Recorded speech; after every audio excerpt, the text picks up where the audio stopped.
Hello friends, once again welcome you all to our YouTube channel, The SCADA Insider.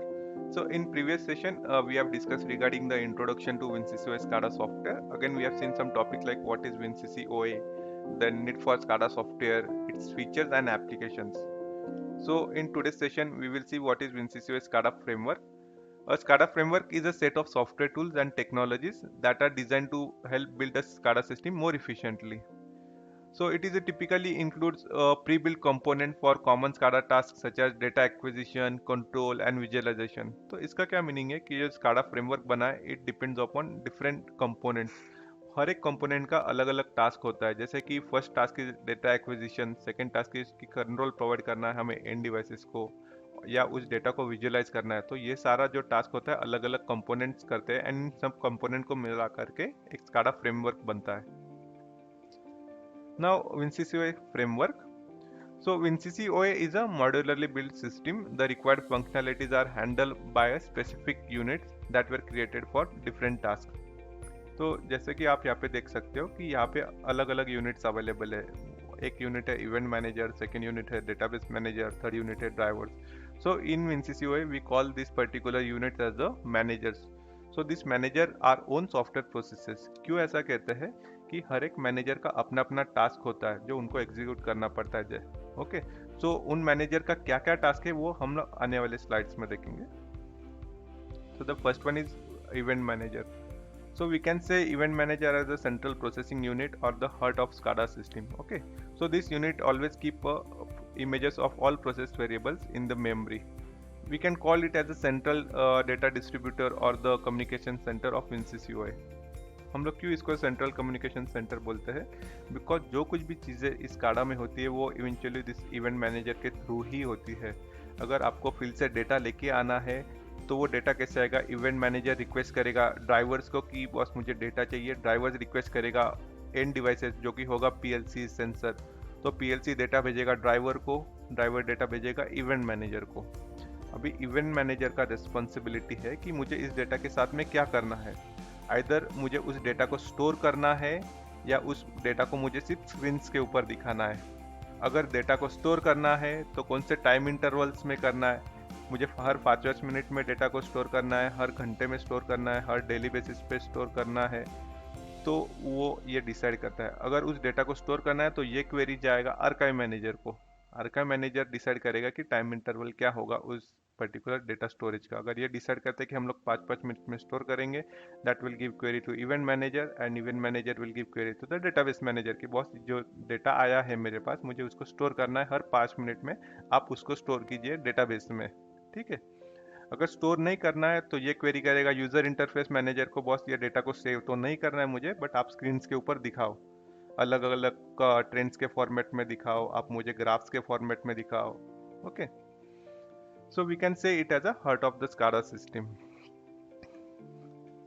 The second one is a database manager. तो जैसे हमने पहले ही देखा है, so database manager is a link to the database. So जो database के साथ में कम्युनिकेशन होता है या जो डेटाबेस में वैल्यू स्टोर होता है that is done by the database manager. Okay, so it like as a storage of the data. Now database manager supports the event manager. It also handles the configuration data of an application that is saved in the databases. आपने SCADA में actually सुना होगा कि historical data हम लोग like fetch कर सकते हैं. तो वो किसके थ्रू होता है? डेटाबेस मैनेजर के through. So it has a capability like it gives the query to the databases कि आप ये पर्टिकुलर ड्यूरेशन का डेटा फेच करके लाओ. ठीक है. तो इसीलिए हम लोग कहते हैं कि SCADA में हम लोग कितना भी डेटा रिकॉर्ड कर सकते हैं. इवन आप 3-4 साल पहले का भी डेटा रिकॉर्ड करके लेके आ सकते हो. Okay, now the third important manager और we can say are drivers. So what are the drivers? They are basically a manager that are used to communicate with the field devices या end devices. तो field devices क्या हो सकता है? PLCs हो सकता है, sensors हो सकता है, equipments हो सकता है, अलग अलग लाइक एनर्जी की बात करेंगे तो जो मल्टी फंक्शन मीटर्स होता है, सॉफ्ट स्टार्टर्स, सर्किट ब्रेकर्स, उनके जो प्रोसेसर्स होते हैं उन सबको हम लोग इस पर्टिकुलर SCADA के साथ में कम्युनिकेट कर सकते हैं with the help of drivers. So drivers are basically used to convert a certain protocol into the internal communication form of WinCCOA. The driver read the current state and the measure values or the counter values from the field devices and passes command and set values to the subordinate controls. तो इसका क्या meaning है कि driver का काम होता है कि जो एंड डिवाइसेस है उनसे डेटा कलेक्ट करके लेके आना, वह इवेंट मैनेजर को भेजना. From event manager the data is being recorded in the databases और store in the databases. Also, it is shown on the screens in the form of values, in the form of trends, in the form of reports, alarms. Okay. अभी ये सिर्फ data monitoring का बात हो गया, but अगर data को मुझे मतलब उस पर्टिकुलर डिवाइस को कमांड भेजना है, अगर मुझे मोटर ऑन करना है फील्ड में, वो तो कैसे होगा? तो उस केस में जो यूजर इंटरफेस होता है, जहाँ पे हमने स्क्रीन डिजाइन किया होता है, वहाँ पे बटन्स अवेलेबल होता है, जैसे कि स्टार्ट बटन हो गया, स्टॉप बटन हो गया. मोटर के केस में अगर किसी ने यहाँ से स्क्रीन के ऊपर से स्टार्ट बटन प्रेस किया तो वो क्वेरी जाएगा इवेंट मैनेजर को.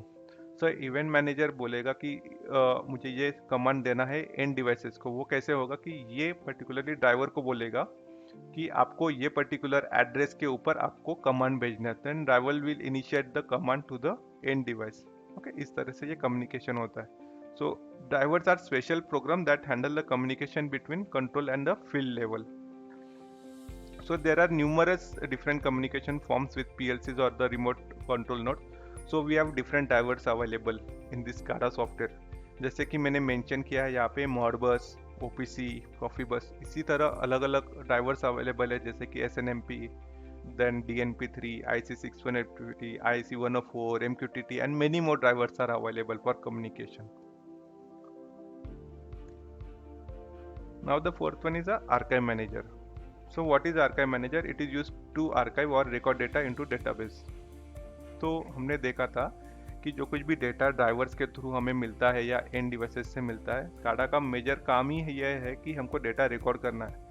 बट डेटा रिकॉर्ड कैसे करना है, उसके भी अलग अलग फंक्शंस अवेलेबल है. अगर डेटा आपको स्ट्रेट फॉरवर्ड रिकॉर्ड करना है तो आप डायरेक्टली आर्काइव मैनेजर में डिफाइन कर सकते हो कि इस डेटा को मुझे हर 5 मिनट में रिकॉर्ड करना है, हर 10 मिनट में, हर 15 मिनट में, हर घंटे में, डेली बेसिस पे, मंथली बेसिस पे. इसके अलावा आर्काइव मैनेज में अलग फंक्शनलिटी भी अवेलेबल है, जैसे कि जो आपको हर 10-10 मिनट में वैल्यूज आ रहा है, उस 10-10 मिनट के वैल्यूज को क्या करना है. अगर आपको समेशन चाहिए कि हर 10 मिनट का जो वैल्यू आया है मुझे 1 घंटे में उसका सम चाहिए, तो वो भी फंक्शन आर्काइव मैनेजर में अवेलेबल है. ओके, तो वो क्या करेगा, हर 10 मिनट की वैल्यूज को एडअप करके 1 घंटे में टोटल कितना वैल्यू मिला है वो दिखाएगा. तो इसका एक एप्लीकेशन क्या हो सकता है कि एनर्जी कंजम्पशन. अगर मुझे 1 घंटे का कंजम्पशन चाहिए तो मैं क्या करूँगा, हर 10 मिनट में कितना एनर्जी कंजम्पशन हो रहा है, एंड उन 10-10 मिनट की एनर्जी कंजम्पशन की वैल्यू को मैं प्लस करूँगा और हर 1 घंटे की वैल्यू में स्टोर कर दूंगा. तो हमें हर 1 घंटे की वैल्यू मिलेगी. देन हम लोग हर 1 घंटे की वैल्यूज को सम करके 24 घंटे की वैल्यू एक बनाएंगे, उससे हमें डेली बेसिस का कंजम्पशन बनेगा. So that task is done by the archive manager. And eventually जो time interval archive manager decide करेगा या जो फंक्शन डिसाइड करेगा, that will be gone to the event manager, and event manager will record the data into database using a database manager.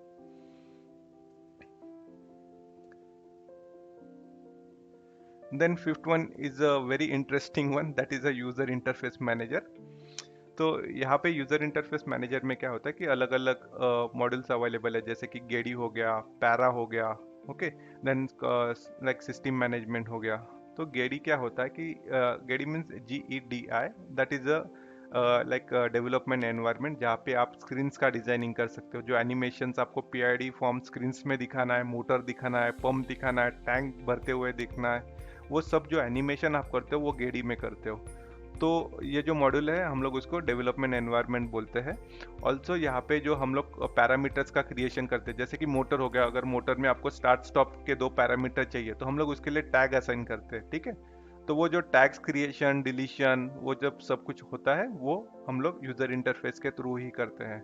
And third important thing है कि जो हम लोग screen के ऊपर देखते हैं, कि जो हमें स्क्रीन के ऊपर एनालाइज कर सकते हैं कि क्या पैरामीटर है, कौन सा मोटर ऑन है, कौन सा मोटर ऑफ है, वो भी हम लोग इस यूजर इंटरफेस मैनेजर के थ्रू ही कर सकते हैं. Now the fifth one is a control manager.